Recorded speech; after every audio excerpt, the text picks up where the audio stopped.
Welcome in once again to the Talkin Tide podcast on the Pigskin Podcast Network.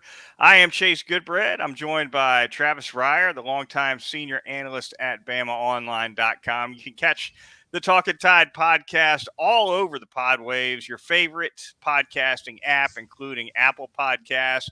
Also get us, of course, on our web host at megaphone.com, available as well at YouTube and Facebook live or recorded in those cyber locales.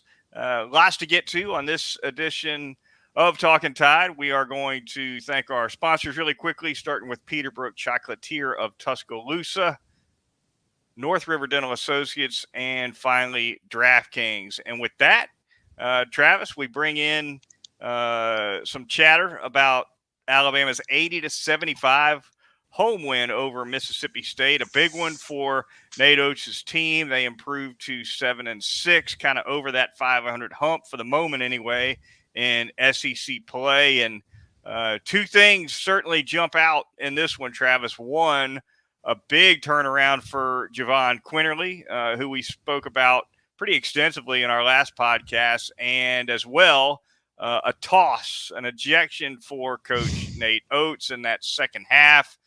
Drew a lot of attention, came at a moment in the game where things were really tight. I believe it was a 1-point game when Nate Oates made his exit, mandated exit for his second technical foul. And from there, Alabama actually fell behind and then turned it around thereafter. No, Chase. The technical fouls spurred the Bama win. Right. Forget about the fact, as you said, they fell behind by 7 there, but all the credit in the world to this Alabama team.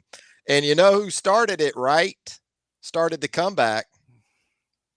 Red Light Rojas with a 3 from the corner. There you go. 64-57 and Red Light delivers one more time. I'm telling you, he's listening. You got to take some credit for Red Light. I'm just telling you, he's listening and he's sticking it right in Talkin Tide's ear. What he's doing. No, but look, you know, I don't think at that point you get ejected from a 1-point game because you're trying to motivate your team. I think there was some legitimate angst and probably some frustration with how his team was performing at the time. Once again, just a rough night from 3 for Alabama, but you're absolutely correct. Hello, Javon Quinterly, especially where SEC play is concerned. 15 second half points, and they were critical because Iverson Molinar for Mississippi State started to do his thing in the second half. He had 18 of his 22 after the break. So you needed to be able to combat Iverson Molinar on the ball. And, you know, with Javon Quinterly giving you 21, with J.D. Davison giving you 7 and 10 rebounds to go along with 8 assists for Quinterly in the game, to me, that's a clean win at the point guard position in the game.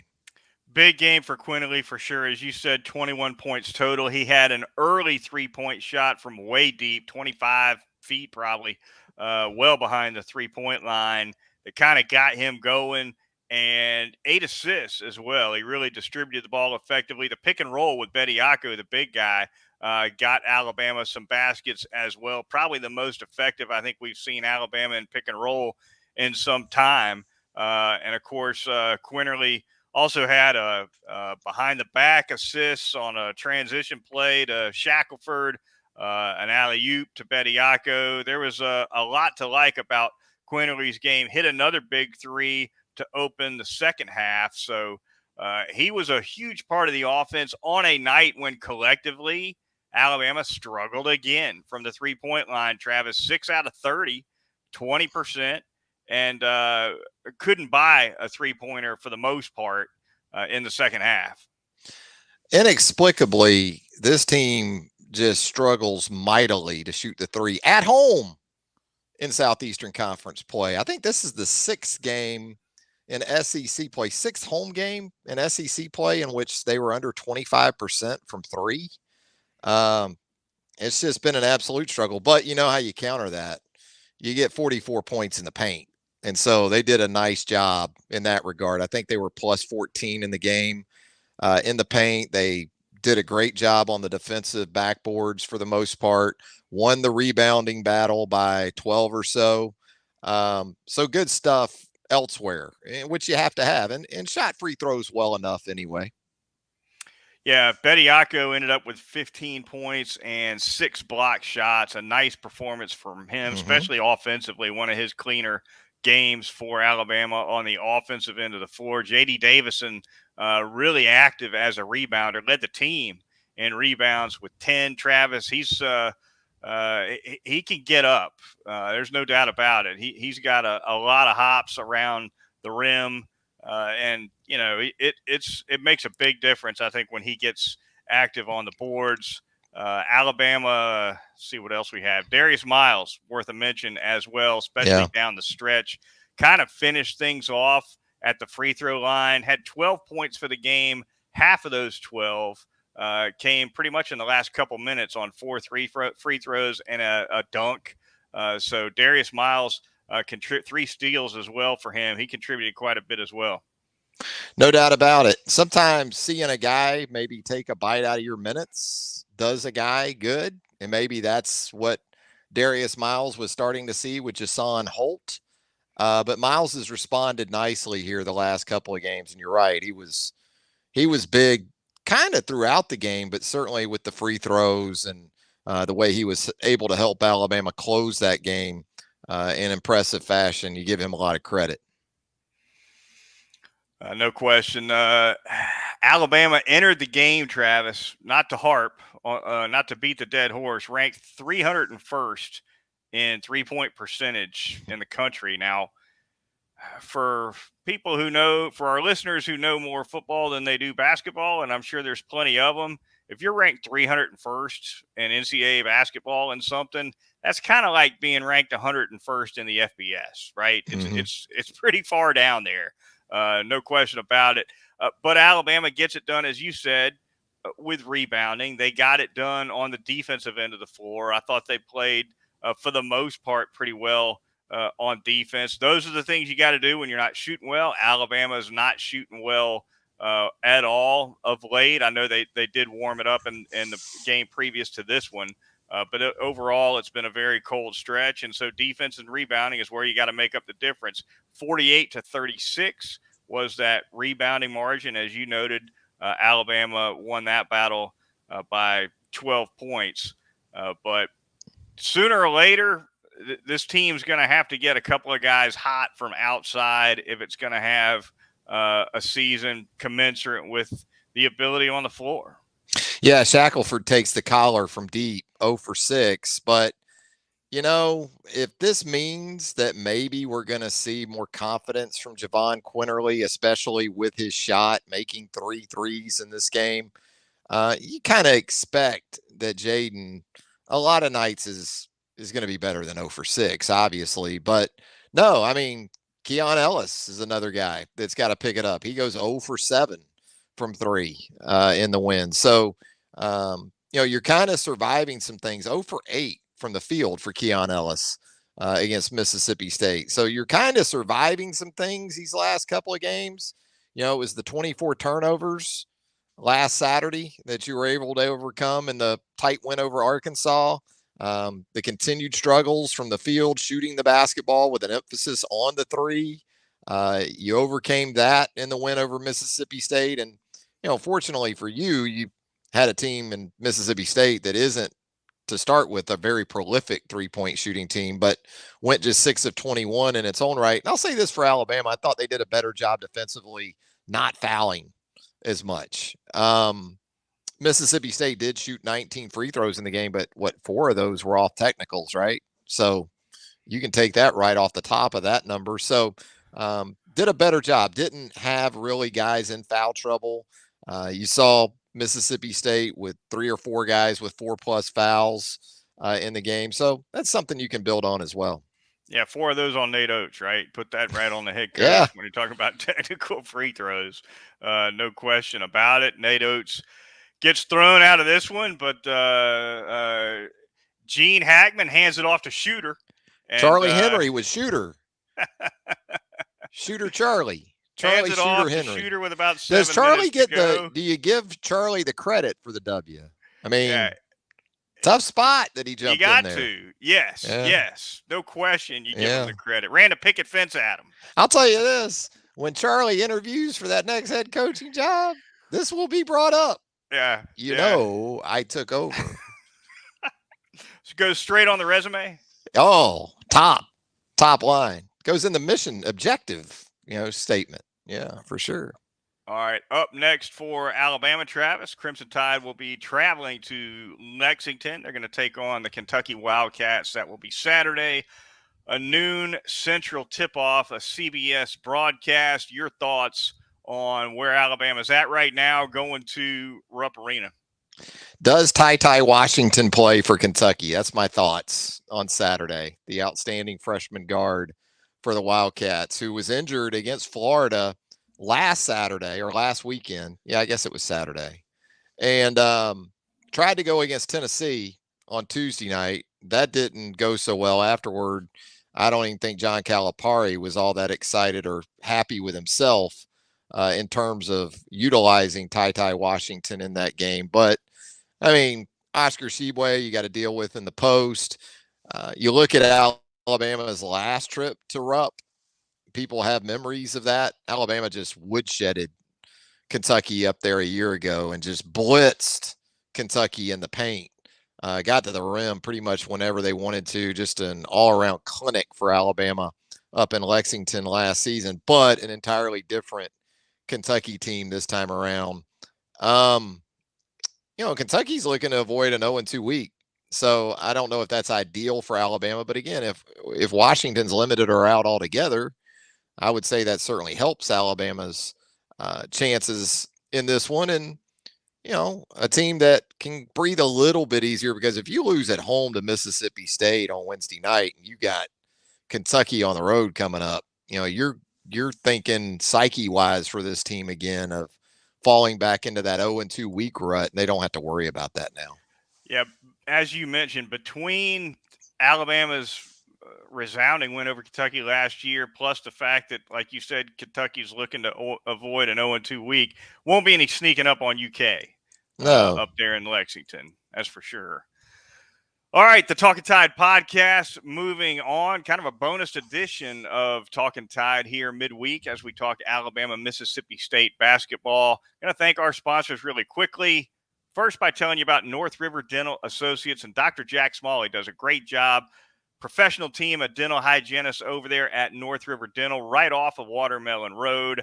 Routine cleanings, they'll get you in and out, door to door, in typically under an hour. They also do outstanding work when it comes to laser dentistry, cosmetic dentistry, pediatric dentistry for the kids, porcelain veneers. They do it all, dentures, endodontics, etc.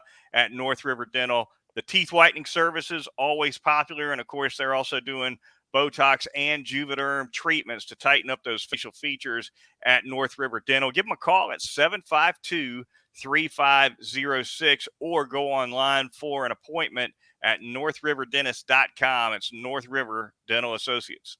I'm going to tell you about Peterbrook Chocolatier out there in the Indian Hills section of Tuscaloosa. A championship run the first 2 weeks of February at Peterbrook Chocolatier. That's right.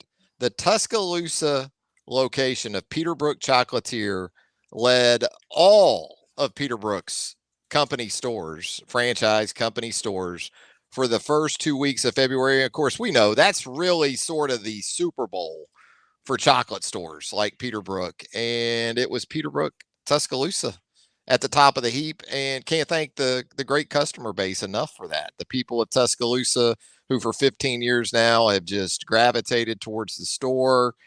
People from outside of Tuscaloosa that make the effort to get into town, not even on football weekends, just to go to Peterbrook. It truly is a destination location for chocolate fans and just fans who like to smile in general. So Peterbrook Chocolatier, again, outstanding staff, Heather, her crew, Paula, Jimmy, just great stuff. And you need to check them out if you haven't already. Peterbrook Chocolatier, 1530 McFarland Boulevard North.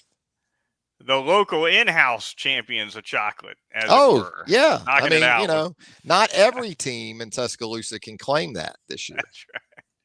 That's exactly right. Finally, we're going to tell you about our corporate sponsor. That would be DraftKings. And of course, with the Super Bowl in the books now, turning to basketball on DraftKings, the official sports betting partner of the NBA. New customers can bet just $1 on any team and get $150 in free bets if they win. It is that simple. If a sports book isn't available in your state yet, you can still take a shot at a big payday. Huge cash prizes with the DraftKings daily fantasy basketball contest. So download the DraftKings Sportsbook app now. Use the promo code TPPN. That's the Pigskin Podcast Network. Bet just $1 on any NBA team. If they win, you get $150 in free bets. That's promo code TPPN at the DraftKings Sportsbook now, the official sports betting partner of the NBA. And moving on, Travis, just a few minutes to go here in this unusual midweek edition of the Talkin Tide podcast. On over the weekend when we convened, I mentioned I had a little bit of news. Going to bring that out here on the podcast. I have resigned after 9 years at NFL Media, and more specifically NFL.com. Did so a couple weeks ago, Senior Bowl week, as a matter of fact. And I've accepted a position as the sports columnist at the Tuscaloosa News. Very much looking forward to returning to the T News, where I was a beat writer from 2009 to 2013. Occasionally, when you and I are talking football, I'll harken back to those 4 years as a beat guy. But now in a much different role, obviously an opinion columnist for the T News, and very much looking forward to it for sure, and following, not replacing, but following the legendary Cecil Hurt, the late legendary Cecil Hurt. There is no replacing that guy who was special to all of us. But I'm honored to have an opportunity to follow one of the best to ever do it.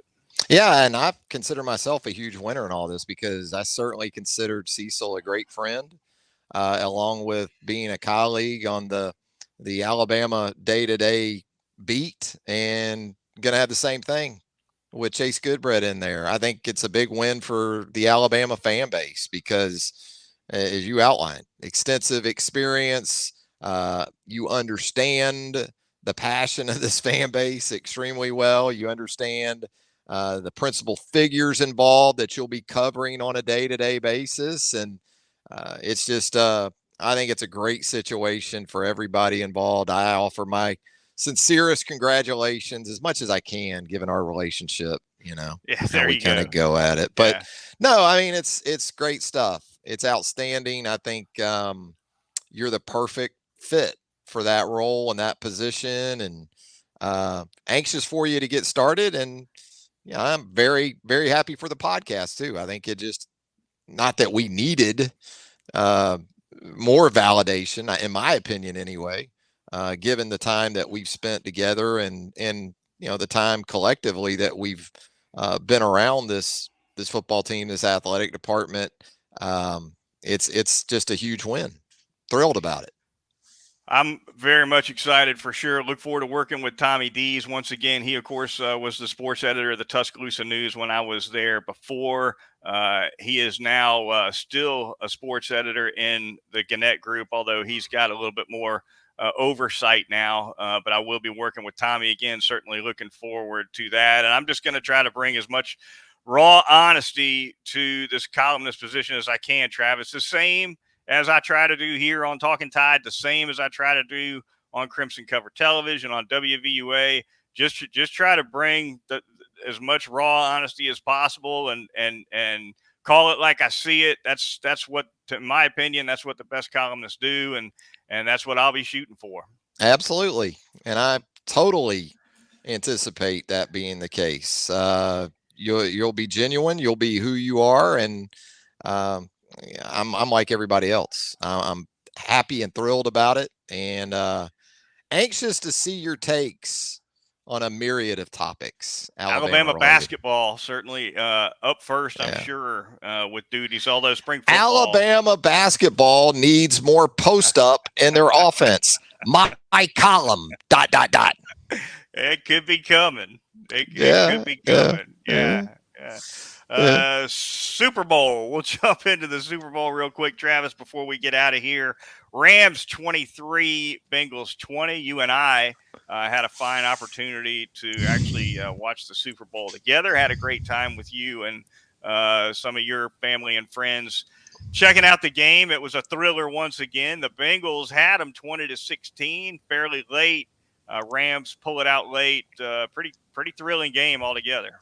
It had a finish, right? That's what you want out of a Super Bowl. And, unfortunately, the injuries were a big part of the game. Both quarterbacks, thankfully, were able to finish. You wondered about that, given a couple of lower extremity injuries for both. Uh, Odell Beckham, obviously, another wide receiver in a football postseason, goes down with a non contact ACL. Alabama fans can certainly relate to that all too well. So you didn't like seeing that, but yeah, it was a fun game. Happy for guys like Matt Stafford. Happy for Ashawn Robinson, Terrell Lewis, Carson Tinker. How about that?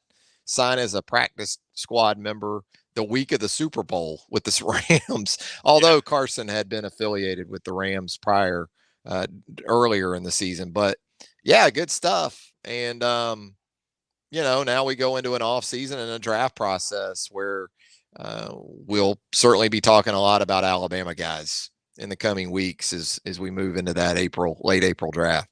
No question about it. Alabama, as we mentioned in the last podcast, has 11 players headed to the NFL Scouting Combine in Indianapolis. Following that, of course, in late April comes the NFL Draft, and we'll be keeping an eye on that as well. Pro Day for Alabama, typically mid to late March. I don't know that a date has been announced yet for that, but we'll certainly bring that to you here as quickly as possible on Talkin Tide as well. It's going to do it for this particular episode. For Travis Reier of BamaOnline.com, I'm Chase Goodbread of the Tuscaloosa News, and looking forward to joining you once again this weekend right here on Talkin Tide.